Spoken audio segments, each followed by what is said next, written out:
Karabük'ün Yenice ilçesinde annesinden ayrı kaldığı düşünülen bir yavru ayı, gece saatlerinde ilçe merkezine indi.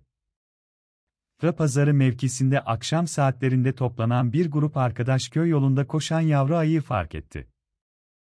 Cep telefonu kamerasıyla görüntülenen yavru ayı ilçe merkezine doğru koştu.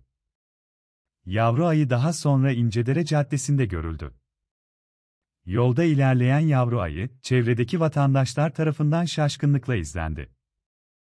Bir süre çevrede dolaşan yavru ayı, daha sonra bir aracın önünde koşmaya devam ederek bölgeden uzaklaştı. Gecenin karanlığında gözden kaybolan yavru ayı cep telefonu kamerasıyla görüntülendi. Vatandaşların, ayının zarar görmemesi için yaklaşmamaya özen gösterdiği ve durumu Doğa Koruma ve Milli Parklar Karabük Şube Müdürlüğü ekiplerine bildirdiği öğrenildi.